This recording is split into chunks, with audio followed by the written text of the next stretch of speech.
MG9 news Telangana Bhadradri Kothagudem జిల్లాలో సుజాతనగర్ మండలం గరిపేటలో గల సమ్మక్క సారక్క దేవాలయంలో జాతర కార్యక్రమాలు అంగరంగ వైభవంగా ప్రారంభమైనట్లు దేవాలయ ధర్మకర్తలు కామిశెట్టి కొండలరావు శాంతాదేవి తెలిపారు.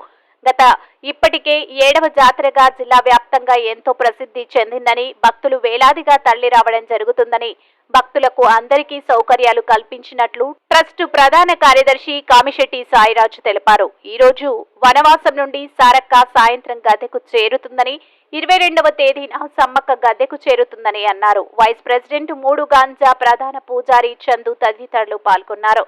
MG9 TV news channel Telangana state TS in charge Syed Noore Rabbani. ఈ సమ్మక్క సారలమ్మ దేవస్థానం అండి గత 14-15 సంవత్సరాల నుంచి కూడా అమ్మవారి జాతర అనేది చేసుకుంటూ వస్తూనే ఉన్నాం. ఇక్కడ ప్రధానంగా కొండల సైతం శాంతాదేవి గారు వాళ్ళ ఆధ్వర్యంలో జరుగుతూ ఉన్నటువంటి ఈ సమ్మక్క సారలమ్మ దేవస్థానం అండి ఏదనుకున్నా కూడా కొంచెం బంగారం చేసే ఆ తల్లులు ఇంతవరకు అడంకలది లేకుండా అమ్మవారి పోయిందల్లా కొంచెం బంగారం చేసుకుంటా పట్టిందల్లా బంగారం అన్నట్టుగా జనాలు భక్తులు వస్తూనే ఉంటారు.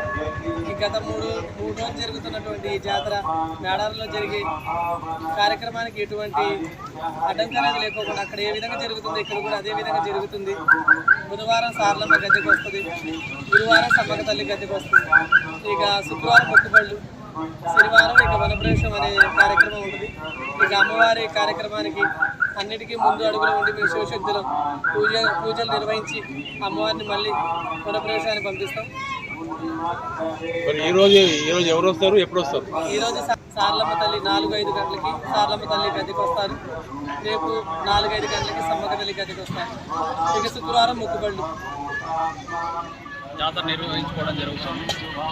13 ఏళ్ల క్రితం ప్రారంభించిన ఈ జాతర 2 ఏళ్లకు ఒకసారి జరిగే ఈ జాతరలో అత్యంత వైభవంగా అన్ని సౌకర్యాలతో ఘనంగా నిర్వహించుకోవడం జరుగుతుంది.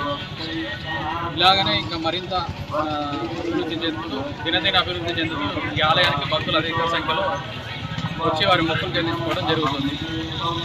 భక్తులకు తగిన సౌకర్యాలు కల్పించాము. తాగునీటి వసతి, అన్ని రకాల వసతులు ఇక్కడ ఏర్పాటు చేయడం జరిగింది. ఇంకా ముందు కూడా తగిన అభివృద్ధి చేయడం జరుగుతుంది.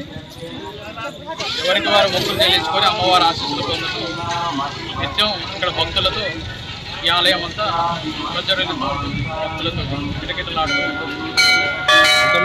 ముందు కూడా భక్తులు అధిక సంఖ్యలో వస్తూ అమ్మవారి మొక్కులు చెల్లించుకొని అమ్మవారి ఆశీస్సులు పొందుతారని ఆశిస్తున్నాము. జాతరకి ఎంతమంది వస్తారు? జాతరకి ఈ సంవత్సరం 50,000 పైచులకు భక్తులు వస్తారని ఆశిస్తున్నాం. వారికి తగిన ఏర్పాట్లు కూడా చేయడం జరిగింది. భక్తులకు ఎవరికి వారు మొక్కులు చెల్లించుకొని అమ్మవారి ఆశీస్సులు తీసుకొని వెళ్తారని ఆశిస్తున్నాం. చేసి ఉన్నటువంటి ఈ సమ్మక్క సారలమ్మ